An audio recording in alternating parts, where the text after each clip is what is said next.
Voilà une petite méditation pour laisser partir la colère, parce que la seule personne qui souffre quand nous gardons les problèmes, quand nous ressassons les problèmes, c'est nous-mêmes.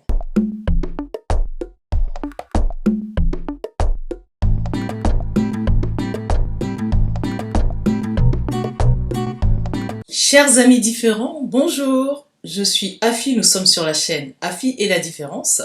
J'aime vous parler de la différence parce que nous sommes différents les uns des autres. Et c'est ainsi que nous avons une opportunité de créativité, une opportunité également d'ouverture d'esprit. Je suis auteur de livres pour enfants et j'aime vous raconter des petites histoires par lesquelles nous apprenons tous quelque chose. Aujourd'hui, je vais vous raconter la petite histoire de Kamasan Kamidali. Kamasan Kamidali, c'est ce jeune homme qui avait fui le bateau où il avait grandi pour se diriger vers l'inconnu. Alors Kamasan Kamidali est arrivé dans une cité qu'il ne connaissait pas, la cité des mimes. À la cité des mimes, tout est nouveau pour lui. Il arrive donc au marché des mimes. Au marché des mimes, les fruits, les légumes, les objets étaient différents. Il était émerveillé par tout ce qu'il croisait, tout ce qu'il rencontrait, les gens. Et justement, il voit devant lui un vieil homme qui avait des produits qu'il ne connaissait pas, des objets qu'il ne connaissait pas. Du coup, Kamasan Kamidali va vers ce vieil homme pour lui demander ce que c'était. Au moment où il se dirigeait vers le vieil homme, deux personnes se bousculent devant lui, le faisant lui-même tomber sur les fesses. Très original, il s'est mis à rire de la situation. Il se lève en rigolant et le vieil homme le regarde, tout sourire. Pendant ce temps, le monsieur qui a bousculé une dame devant lui est parti très furtivement sans regarder derrière lui. Et la dame était en colère. Elle se demandait mais pourquoi ce monsieur ne s'est pas arrêté pour s'excuser? Ce n'est pas normal, il y a des gens, ils ne respectent rien. Et le vieil homme demande à Kamasan Kamidali de venir s'asseoir à côté de lui. Kamasan Kamidali va s'asseoir et observe, regarde de ce côté-là tout le marché. Il voit justement cette dame aller vers une personne, puis une autre personne, et à chaque fois, elle leur racontait son histoire. Elle se plaignait et les gens l'aidaient à se plaindre. Plus on l'aidait à se plaindre, plus elle se plaignait, plus elle aimait raconter son histoire. Et le vieil homme dit à Kamasan Kamidali, tu vois cette dame, elle a perdu récemment son mari et depuis, elle est en souffrance. Et c'est une manière pour elle de demander de l'attention. En faisant ça, les gens s'occupent d'elle. Et elle exprime ainsi sa douleur, sa colère. Sur le moment, ça lui fait du bien. Mais finalement, elle entretient quelque chose de négatif en elle et les gens l'y aident, malheureusement.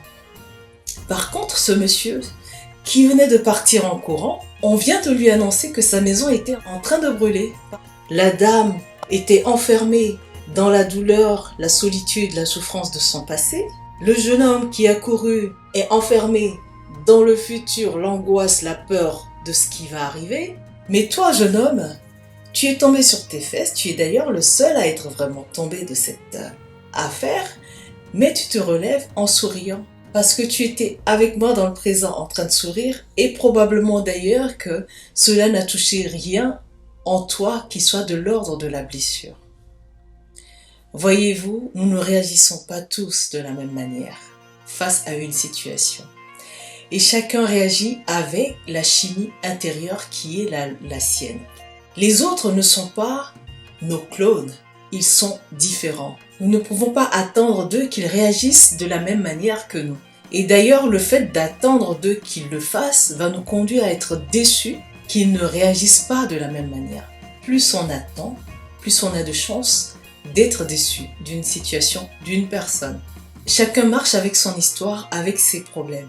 Mais toi, quand tu en es conscient, tu commences à faire l'effort sur toi, à te gérer toi-même émotionnellement pour avoir une autre réaction face à la réaction des autres.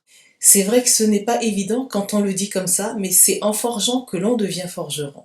Je suis le maître de mon fort intérieur, je suis le maître de moi-même, et plus je vais prendre le dessus, plus je vais avoir le contrôle de moi-même et le contrôle aussi de mon environnement parce que c'est moi qui accepte d'accueillir à l'intérieur de moi ce qui se passe à l'extérieur.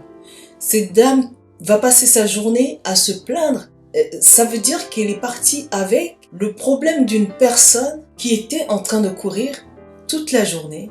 Elle va le ressasser. Elle avait besoin qu'on fasse attention à elle. Ce problème est devenu un prétexte pour qu'on puisse faire attention à elle. Mais ce faisant, elle nourrit la colère.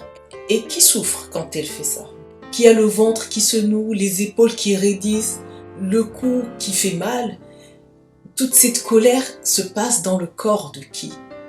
La personne qui s'énerve. Donc tu entretiens cette chimie négative en toi.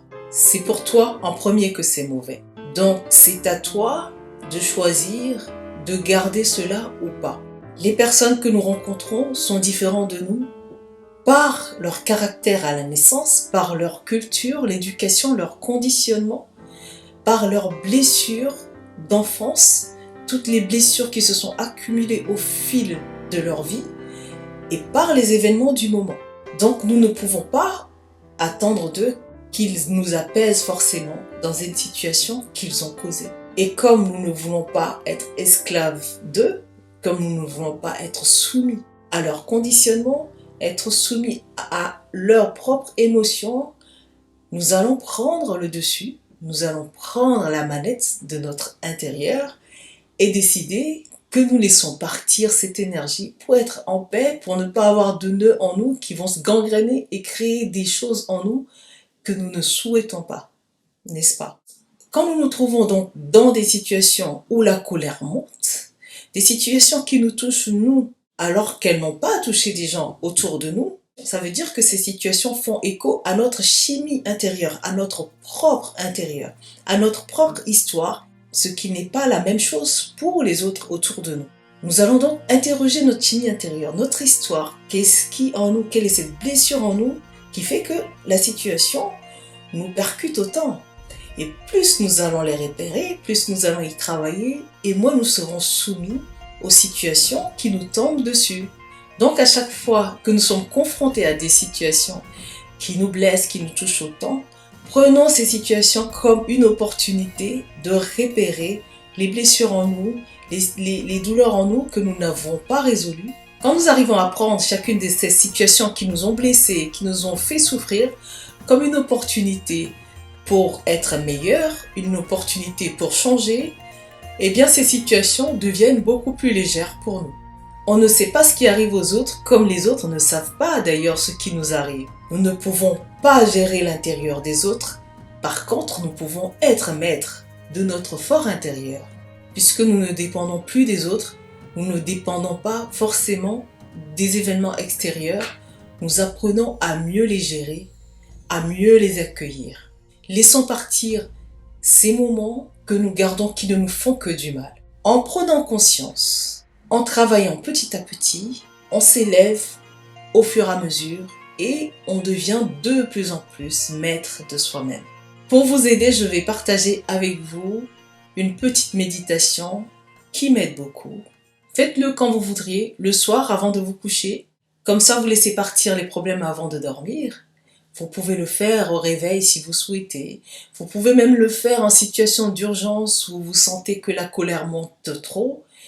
Trouvez un endroit, un moment de calme, en silence ou en musique douce, comme vous sentez, dans le calme en tout cas. Installez-vous comme vous sentez, confortablement.